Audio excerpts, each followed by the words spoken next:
It's news time. Information is power. The current. The news headline. IPOB threats will not stop us from exercising our rights. Anambra voters. The news in full. There are indications that 6 days to the Anambra State gubernatorial election, despite the threat by indigenous people of Biafra, IPOB, to lock down Anambra State and other southeast states for 5 days, including the state of the election. Anambra people are eager to participate in the election.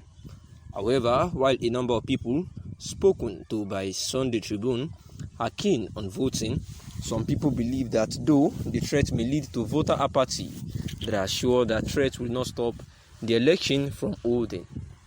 Two residents of Ekulobia in Aguata Council area, Mers Okuchuku Ona and Ikem James, who spoke to our correspondent on Saturday, said they were ready to participate in the election.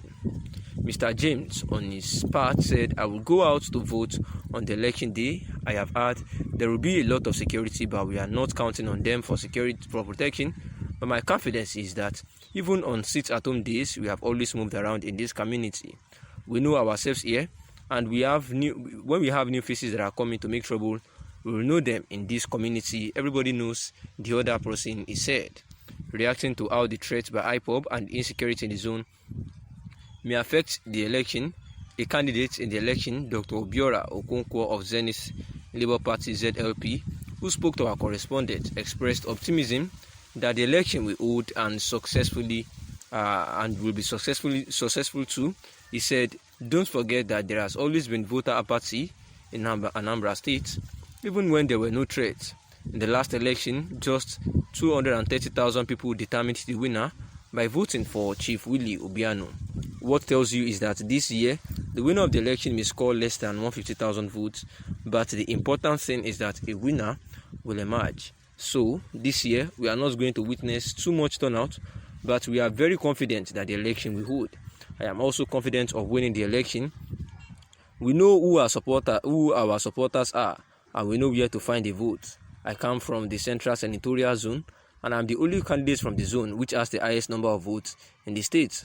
So we know where the votes are, and whether apathy or not, we already know those who will vote for us," he said. Meanwhile, a bishop of the Methodist Church of Nigeria, Dr. Sunday Unoha, has warned the federal government to desist from its incessant clampdown on southeast separatist agitators in the country because their Biafra ideology can't be killed with guns. The bishop, who made this known in and with Sunday Tribune, noted that the various separatist agitations gripping the country are testaments of the frustration of Nigerians and bottled anger against the leadership of President Muhammadu Buhari, which they claimed has inflicted more hardship on them and at the same time stifled their freedom of expression. In which our correspondent, an elder statesman and former Minister of Education, Professor Tunde Adeniran, stated that despite its current state, Nigeria can still be rescued if the right leader is elected for it in 2023. As a measure to tackle the ravaging insecurity in the country, the former president made the call while delivering a speech at a lecture titled Social Responsibility in Nation Building to mark the 78th anniversary of Island Club in Lagos on Friday. He said only a safe environment could guarantee nation building. Obasanjo said, "I have said it before, I will say it again. Nigeria should have state police in all states so that they can adequately tackle insecurity. Guaranteeing citizens a safe environment and round security is one thing a good government must do. No nation can be built where peace, security, and stability are not assured or guaranteed, and with reasonable predictability of the president and the future not enthroned. Any government that is deaf, dumb, and blind is a government that will not last. As a government, you need to listen to the people.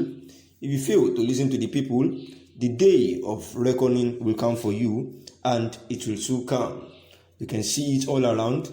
It has come. You have to realize that there is an element of hazard in life itself.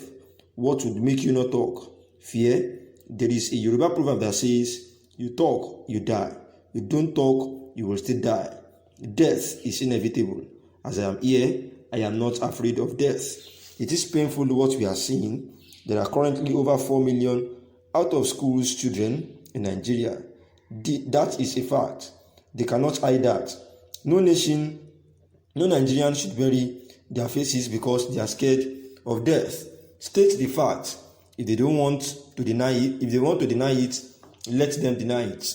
He urged Nigerians to embrace their diversity and work as one nation towards a common goal of one Nigeria. He added, diversity is of God, sameness is of the devil. We are all Nigeria, and we must learn to manage our diversity so that we can have one goal, the Nigerian dream. A nation is not formed until there is a stake and mutual dignity and responsibility and purpose for every component. And this is Olusegun Obasanjo, who says that Buhari Day of Reckoning has come because he has failed to listen to the pleas of Nigerians and the agitations thereof. We know that former President Olusegun Obasanjo was actually the president of the country at the time, and therefore he has been known for his stand for one Nigeria, regardless of the differences in the country or whatsoever. He has insisted that there should be unity among all ethnic groups and that the country should not break up.